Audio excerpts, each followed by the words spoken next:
C'est une machine à remonter le temps. Lorsque le Nao Victoria prend la mer, il nous ramène plus de 500 ans en arrière, sur les traces d'un des plus célèbres aventuriers de l'histoire, Fernand de Magellan.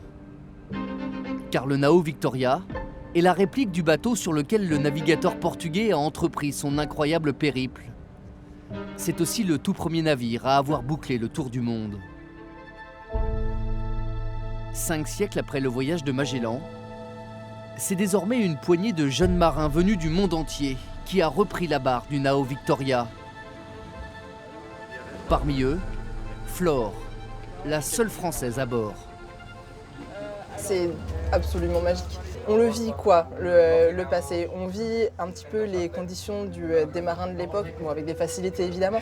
On a la lumière, mais oui, se cogner tous les matins au plafond parce qu'il est très bas et parce que c'était adapté à la morphologie et la taille des gens de l'époque. Voilà, ça on le vit aussi. Vous êtes une quinzaine à vivre sur ce bateau. À l'époque de Magellan, quand ils sont partis, ils étaient une cinquantaine. Une cinquantaine, ça paraît incroyable quoi. Ah bah ils étaient plutôt serrés et dans des conditions qui étaient, on va dire, assez compliquées quand même. Reconstruit en 1991 selon les plans et avec les matériaux de l'époque, le Nao Victoria est un bateau musée, la réplique parfaite de celui avec lequel Magellan s'élança en 1519 dans son tour du monde, à contre-courant. Ce qui impressionne le plus nos visiteurs, c'est la taille de ce bateau. Beaucoup s'imaginent que pour réaliser un tel exploit historique, il aurait fallu un bateau plus imposant. Mais en fait, c'est le contraire. Est-ce qu'à la barre de ce bateau, vous pensez souvent à Magellan et à ses difficultés? Oui, évidemment. On pense très souvent à Magellan et à quel point c'était difficile de réaliser un tel exploit. Bien sûr, entretenir un navire du XVIe siècle ne s'improvise pas.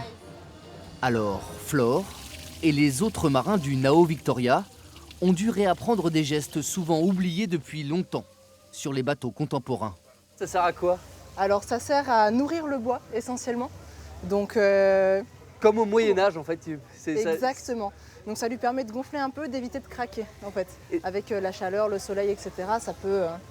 Ça nous évite de couler.